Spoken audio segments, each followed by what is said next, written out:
We are out here, post-pandemic, looking for the rarest Goosebumps episodes ever made. It's almost impossible to spot any just plain in sight. What is that?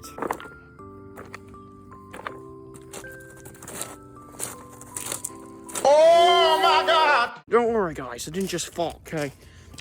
Early, so, I saw it. It moved. It's no longer in its original spot. Maybe it's hiding out all the scum. Or maybe it's perched upon one of the trees. Or maybe, just maybe, it's right behind me. Yo, I'm right the fuck here. Whoop-de-doo. There it is! Yeah, bitch, now pick me up or something. My word, that is one DVD with a lot of vocabulary. I got you, pal. Now that we've found one, let's dig in. Hey everybody, as you probably guessed, we're going to be talking about strange Goosebumps episodes. And not just strange, not just bizarre, just flat out weird. Episodes that weird you out. Not because they're, whoa, that was strange. Even though that is kind of the definition of weird. But like, episodes that were just so weird, you kind of wonder why they decided to go in that direction when they were making the episode. Why they even decided to pick the book and change it, modify it to be this weird monstrosity / masterpiece, and episodes that are just based off weird books in general. I have picked out 4 episodes today, and I will do a sequel eventually if people like it. Before we get into this, I have some news to share. We have a new channel banner. Thank you very much, Not the Living Dummy. It's fucking great. I fucking love it. Not the Living Dummy for precedence, guys. Other news is we have Goosebumps Terrors 2, which is now officially filming. Yes, it's not called Season 2, in case you're wondering. It's just called Goosebumps Terrors 2, because I don't want to pull a Stranger Things here, you know? Call it 2 instead of Season 2, or Part 2, or Chapter 2. No. We're just calling it Goosebumps Terrors 2, and it is filming. There's already been some stuff filmed, and it's fully planned out. You'll probably see some updates throughout the month, since it is filming this month. Yeah, some stuff has been filmed. Pretty interesting so far. Anyways, yeah, let's get to it. Starting off with my least favorite parts of a 2-part episode, and least favorite episode of all time, One Day at Horrorland. I'm not kidding. One Day at Horrorland, specifically Part 2, Part 1's okay. Part 2 of One Day of Horrorland is my absolute least favorite episode of all time. I hate it.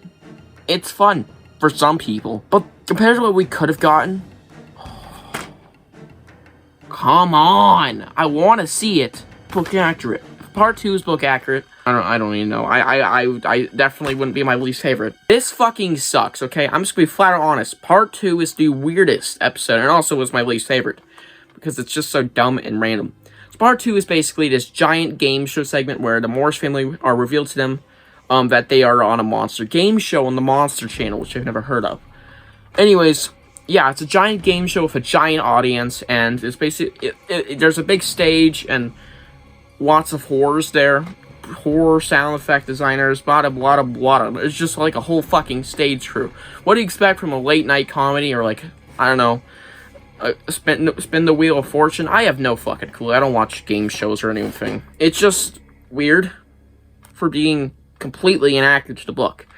I didn't like the book one so much. It was just okay, or like really mid, except for one little part. But like, holy shit! This is fucking terrible. This makes books such as Say Cheese and Die Again look good. That's how bad Part 2 is. I'm not talking about bad episodes. Some of these I actually really like down here. But this is just a terrible episode, and it's just so strange that this was just completely inaccurate episode, like just completely isolated and nothing to do with the book. Besides the fact that they're on TV. Basically it. And they might win a car. Might. Anyways, next up we have How I Got My Shrunken Head. Coincidentally, one of, not my favorite books, I think it's okay. I just love Shrunky. I like this one, it's just okay. But there's, it's bizarre. Go watch this one, I'm not gonna spoil too much of it, because it's another 2-parter, I think, okay. Yeah, 3 of the 4 on here are 2-parters, actually. I just want to say, this one's just okay. It's just okay. But there is definitely some weird stuff going on. We have knockoff Elvis or something. So, yeah.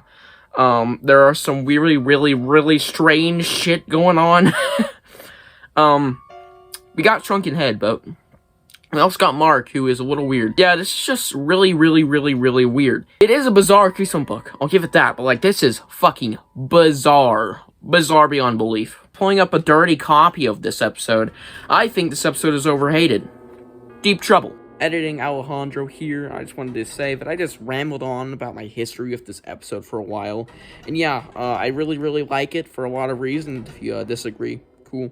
If you want to know more about what the fuck I mean history of this, you'll find out probably soon enough in my Q&A video or the history video, which is the other 1,000 sub special. Yeah, I just really like this episode, but I just really think it's weird. Because not only is it, like, not even close to the book, it is so inaccurate, you wouldn't even believe it. It's so bizarre because it kind of takes inspiration from Deep Trouble 2 a lot more than the first. I mean, you already know what goes down in this episode. There's giant fish monsters, there's humanoid fish, there's just giant creatures all around. And in the first book, which is supposed to be based off, not gonna spoil, but, like, I can definitely guarantee there ain't fish people. There wasn't even fish people in the sequel book anyway, so that's even weirder. Probably just one of the strangest Goosebumps episodes of all time, because it has, like, nothing to do with Deep Trouble 1, and a little bit to do with Deep Trouble 2. Definitely takes a lot more inspiration from the sequel, and honestly, it's okay. I still liked it, just, it's bizarre. It also is really weird to watch, because, like, it just feels like a fever dream, honestly. It's still good, though, in my opinion. I think people give it too much of a hard time. It's not actually that bad, in my opinion.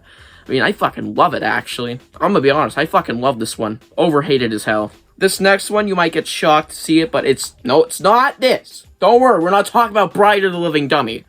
We are talking about, I mean, there is some sexual, very strangely sexual themes in here. I mean, it's Bride, but I mean, like, minor sexual. Anyways, we have an old story, which is the other story that you get with this DVD, sorry. So used to saying DVD. VHS. This is from the 90s, and this episode had never seemed to have been released on DVD besides maybe in, like, a free pack filler or something. Yeah, this is just really bizarre. An old story. Probably one of the less talked about episodes, but also one of the talked about ones when you get mentioned, the strange episodes. Obviously, this one was going to appear. It's super strange, because this is actually based off a short story, first of all, which is not exactly a common theme in Goosebumps TV show until season 3 when they did that for the first time. At least I think it was season 3. Yeah, it's just bizarre that they chose this one. Because not only do we have the sexual themes going on again, oh yeah! Yep, we got sexual themes all around in this VHS right here. We have, old women wanting young boys to be aged up. I mean, let me just remind you, they're minors. To be aged up so they can marry them. Probably fuck them a little bit. You know, of course, they're on their sort of age level, even though they are literally in the mind of a 13-year-old or so. So they can fuck them, and for money, and so they get, you know, love and care. It's just, I like it. It's an okay episode. I think it's pretty good. I don't hear many people hating on this one, actually. I think it's just okay, really. If you hate old story, cool. I get it, but it's just okay. It's just one of the strangest episodes out there. I think we all talk about it when it becomes, I mean, this is obviously gonna come to mind when you think of strange episodes besides, like, the likes of Deep Trouble, which is also a very strange one. I'll give it that, very strange. But yeah, these are just strange episodes. Weird episodes, overall, bizarre episodes. Yeah, I think you can agree with basically everything I mentioned here today. An old story is fucking weird, kind of creepy, in not a great way. I mean, sexually creepy. We have Deep Trouble, which is nothing to do with, like, the book at all. The first book, at least. The second has a little bit. You know, it's a little still inaccurate, and has nothing to do story-wise to the second one, besides, about nothing. How I Got My Shrunken Head is just flat-out weird, and Mark's a fucking weirdo, and you have Elvis Presley's, the cousin, I guess. And Ride to Horrorland Part 2 is awful. And really fucking weird and bizarre. Very fucking bizarre because it has nothing to do with the book. And it's fucking weird. It's just so weird and ugh. Anyways, yeah, I hope you guys enjoyed this video. And I have no idea what I'm going to do next. Hope you guys enjoyed. I'll see you guys in the next one. Bye.